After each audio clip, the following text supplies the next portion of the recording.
What's up, guys? Welcome back to another video. Hope you're all doing well today. We are very excited today because everybody's favorite custom Supercross Championship in MX Bikes is making its return for 2024/2025 season. So, if you're unaware what these are, if you are newer to the game, last year was the first year that this got made. It is called the DDC Supercross Championship, created by Aiden, and as you see right there, big old DDC sign, part of the Daddy Daycare, which is the team that like Aiden, Chicken, Dad Shoes, Reese, Gerb, so on and so forth are part of. Supercross is their thing. They love Supercross. Aiden is the 2022 Supercross Championship, not to be confused with a UK Aiden. This is American Aiden we're talking about, the Suzuki Enjoyer. We have got Round Zero, aka pre-season, for you here today, and the first race is going to be on the 2nd of November, which will be the day most of you are seeing this, at 4 p.m. EST. So a much more better suited time for all regions, so a lot of people can show up and ride this, which is really exciting. I will not be doing Round Zero because obviously I have the track here to showcase for you, and it would be very unfair to get a lot more practice time than everybody else. And then also at the same time, because Call of Duty Double XP weekend, I won't talk about COD anymore, I'm sorry, but these tracks are very unique. We have a double lineup, first of all, with 30 gates rather than usual 22 in Supercross, so it'll be a much more hectic on the track. The tracks themselves are a lot longer, say a little bit longer than most normal Supercross tracks. All of the rhythms are custom made by Aiden with a fully custom scaling as well. It's not like perfect aerial scaling. It's Aiden's own scaling that he spent months and months refining, especially once the new OEMs came around. And the stadium that we're in as well, nice custom stadium by looks of it. It looks very pretty. So I'm excited to see how this goes. And hopefully I can get 1 or 2 clean laps in to try and showcase how well this track can go. I haven't set wheels on the track yet, though. You're going to be learning it with me for the very first time. So let's see. Actually, what we're doing instead, Aiden has sent me a cheeky little preview video. So you see here, he's on the banana, as always. And we're going to see how Aiden gets around this, and hopefully I can memorise 1 or 2 of the lines. Looking at that back end sliding out a little bit there, this is on the new OEMs that he's testing as well. So he's not tested it on the old ones, and then we have to ride these new ones. Using a little tactic there of putting the bike sideways as you come to land to get it to soak up the landing of the sand rollers.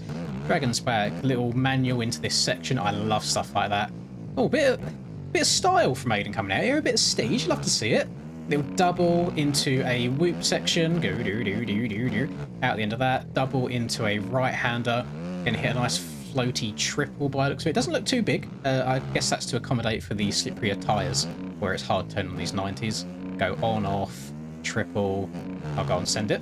Big send, yes sir. I'll call that a quad. Some will call it a triple. Round to the right, gonna triple in here. Step on.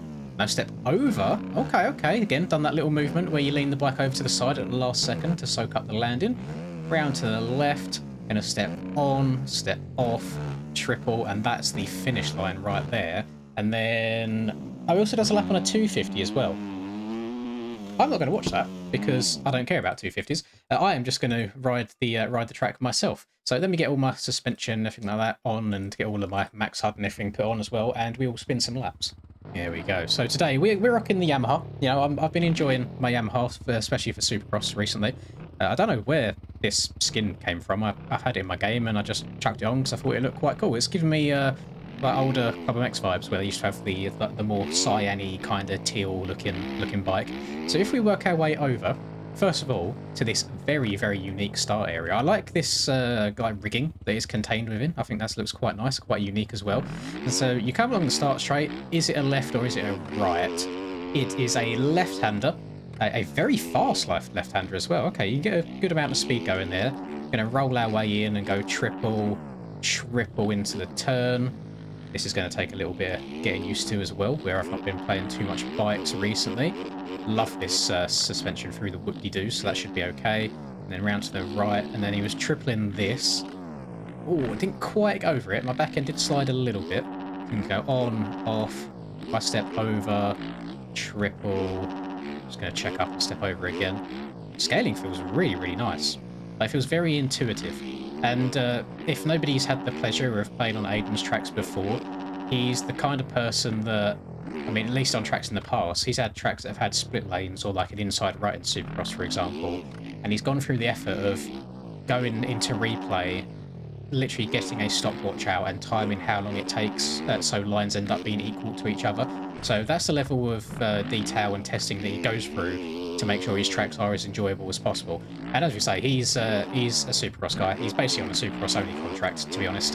He doesn't venture outdoors on MX bikes too often. But yeah, very OG rider, someone that has never strayed away from the Suzuki Ichiya, which you love to see. You love to see people stay into what they like and what they enjoy rather than just what is meta at the time.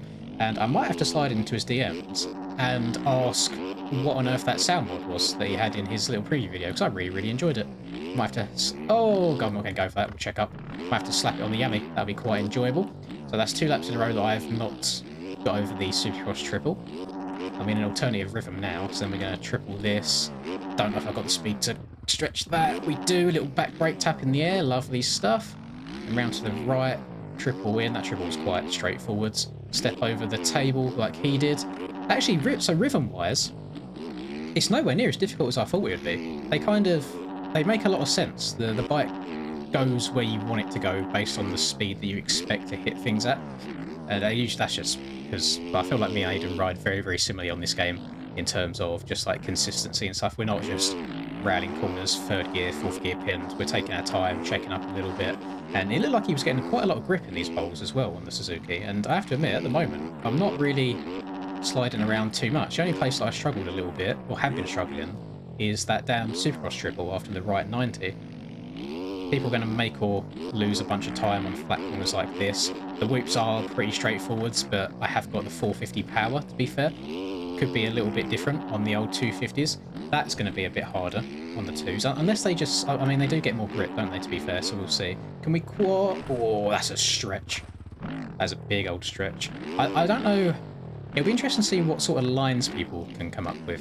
It's always the enjoyable thing about Supercross tracks in this game is seeing what other people are going to do, like the really fast guys.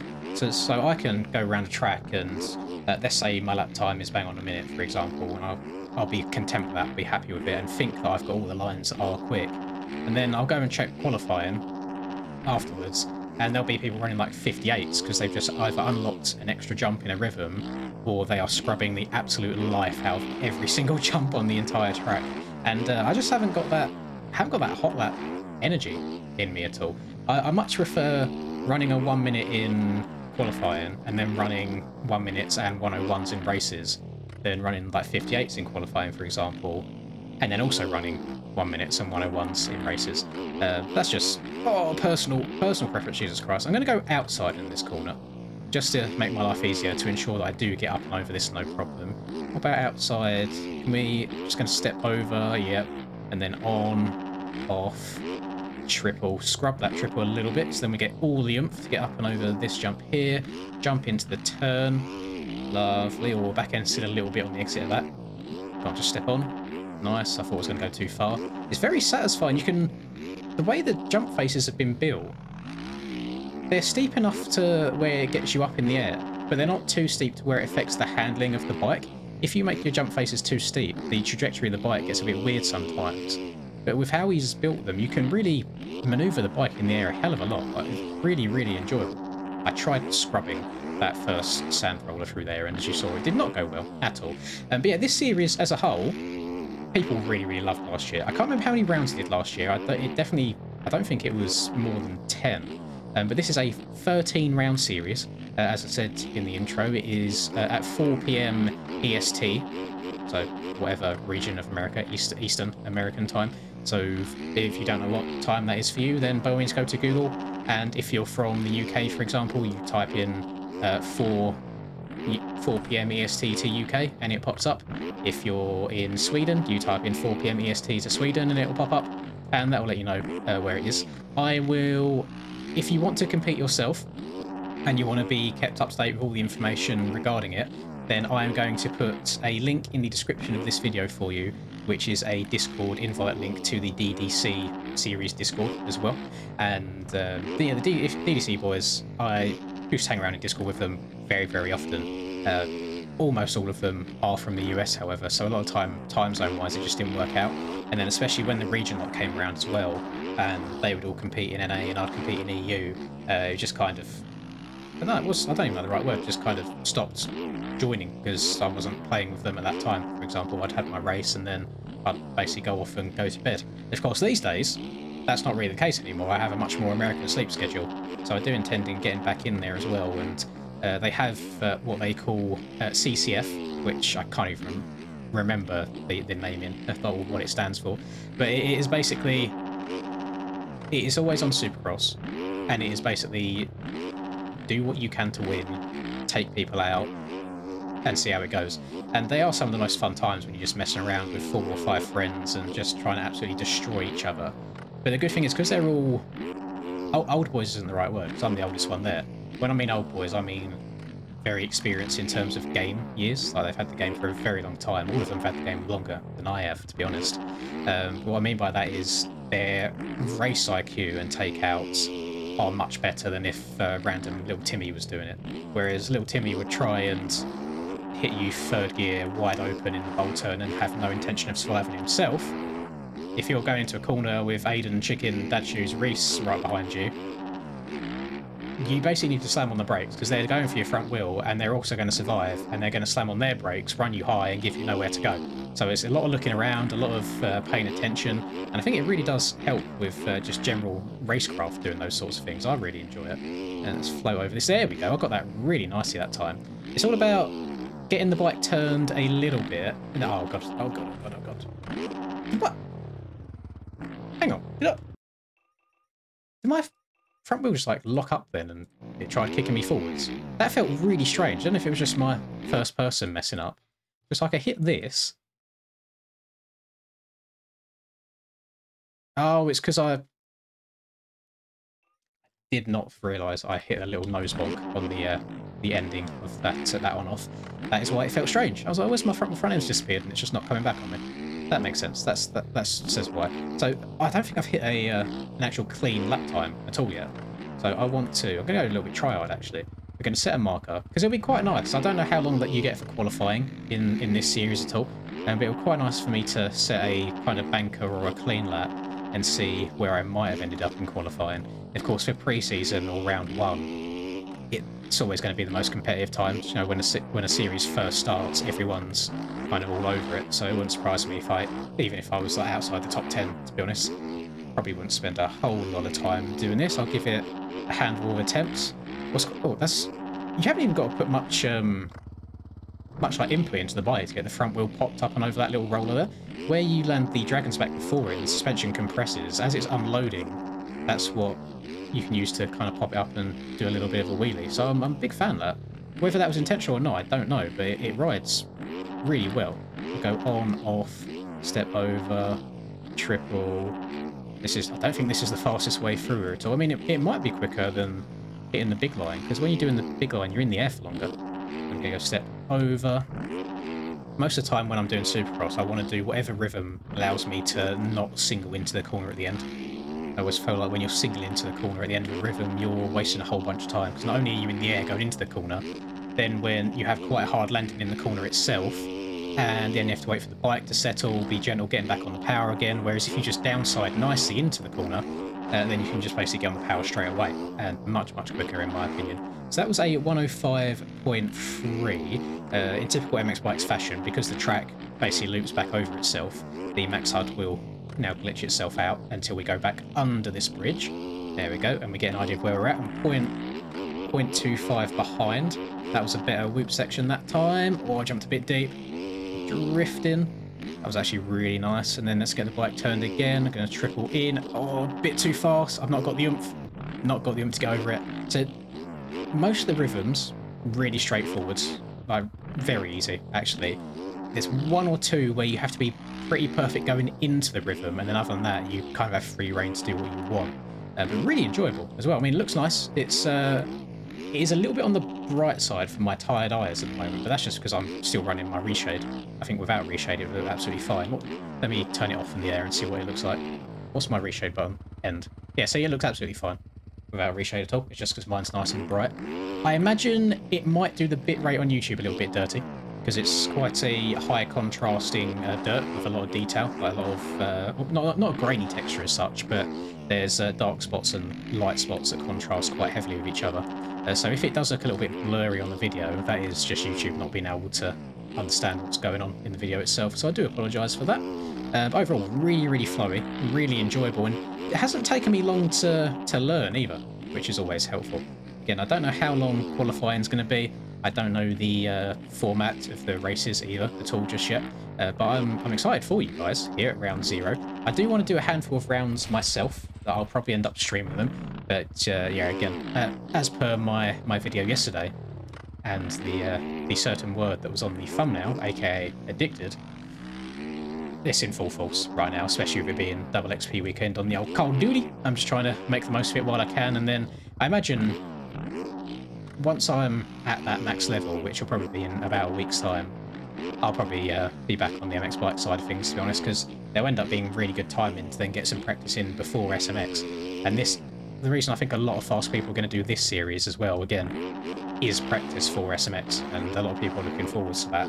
In regards to SMX, I don't know how many people have seen the announcements, but how it was going to be originally was 1st to 20th, go straight through, like in real life, and then also like in real life, 20th to 40th, I think it is, go to an LCQ, in which 2 people get to make it through the LCQ to race it as well. That's not going to be the same in MX Bikes. What they're doing is 1st to 20th make it through as normal. However, after that, it's a free-for-all. Anyone's eligible to sign up and try and qualify and make it in the last 2 spots. I imagine you'll probably get some of the really fast guys that maybe haven't ridden most of the year and then making a little bit of a comeback. I'm looking at people like Casanova, for example. He's made a comeback since these new bikes are out. Not sure where his speed's at, but I imagine there'll be a lot of people like that sort of really fast speed. And to be fair, Casanova, he won this DDC series last year. So, small world. There you go. That was an interesting name to bring up. But there you go. Really good stuff all around, Aiden. Give yourself a big old pat on the back. 13 rounds of high quality, custom, yes, fantasy, non-replica Supercross tracks. So, oh, let's run over it. I'm really happy. I think it's going to be great having a whole bunch of more different tracks, because replicas are great, but it's nice having something custom as well. You don't get too many super high quality custom Supercross tracks. It's usually much easier to make a custom outdoors track than an indoors one, and to make it where there's multiple rhythms as well, like viable lines and sections. Really good job all around. So well done, Aiden. Very good, very happy, and obviously thank you for letting me have this before it actually releases, so I can do a video for everybody and they can see what the lines are. Although I'll be honest, I think he done a much better job of displaying the lines than I did, because I'm kind of wobbling my way through the sections now, to be completely honest, but that is just because I'm tired. It's currently 5:34 AM, so cut me a little bit of slack. So thank you for watching, everybody. If you enjoyed, please do drop a like and subscribe to the channel if you're new. It's very much appreciated. Have a lovely rest of the day, whatever you're up to. I will see you all in the next video. Peace. Lynn's in the zone, never backing down. Riding MX Bikes, he's the talk of the town. 2022 champ with a YouTube crown. His game is tight, no signs of slowing down. Late nights, bright lights, he's chasing that fame in the digital arena. Writing his name, she's a 10 out of 10. Supporting his lane, hairline might receive, but his passion's the same.